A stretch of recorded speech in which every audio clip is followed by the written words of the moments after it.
Okay, so let's continue with our review of the material from discrete structures. We're going into chapter 1.3.1 of the Hine textbook. Standard disclaimer, um, this is material you should already know. Now, what we're going to be talking about in this video is something called tuples, which I found that students feel less familiar with than sets. It's something that the math department tells me you should know, but let's go over it a little bit more slowly. So in short, think of a tuple as something that is very much like a set, except that order matters. The order that items appear in your tuple does matter. You can have duplicates, and we keep track of them. And we're going to use these regular parentheses rather than curly braces. So for example, we might have the fact, here's an old fact that you should know, the set ROWAN is exactly the same as the set containing the elements NOWAR, that's fine. But if you have a tuple with ROWAN in it, that is not the same as the tuple with NOWAR in it. Of course, we know this is a tuple because of the parentheses there. Because order matters, and the elements in this tuple do not appear in the same order. And sets and tuples are different beasts. You never have a set equal to a tuple. Okay. Some terminology, we will often call a tuple with just two elements a pair. Otherwise, we might call it a two-tuple. Similarly, a tuple with three elements, we might occasionally call it a triple, but usually it's a three-tuple. And then we just keep going. This is a four-tuple, and you can have a 27-tuple and a 56-tuple if you want. One thing that we often do with sets is we take the Cartesian product of two sets. This is also known as the cross product.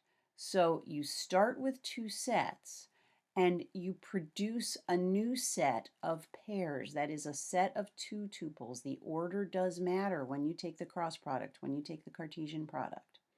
So here's the definition from the book. If A and B are both sets, then the Cartesian product of A and B, which is denoted by A cross B, is the set of all ordered pairs. Order matters, A, B, such that A is an element of A and B is an element of B.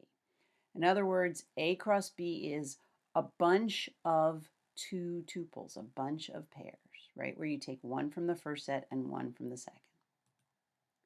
So here's a couple of examples of cross product.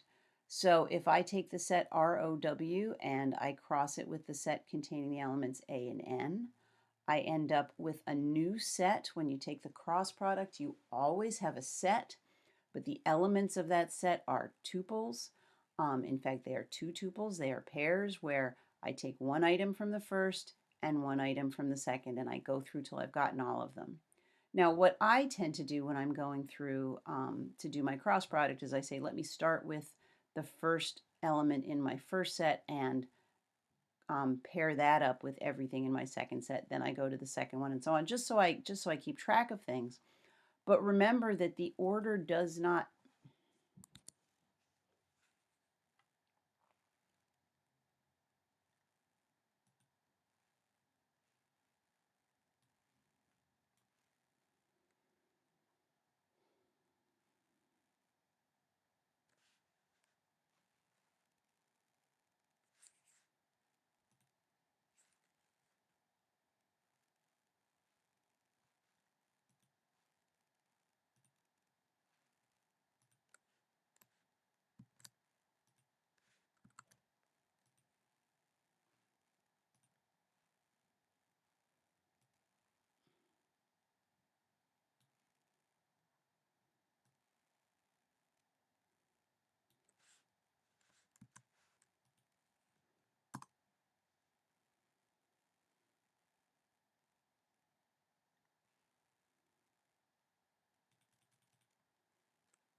Something else you should be familiar with is the Cartesian product of sets. That is also known as the cross product of two sets. So you start with two sets and you end up with a new set which is comprised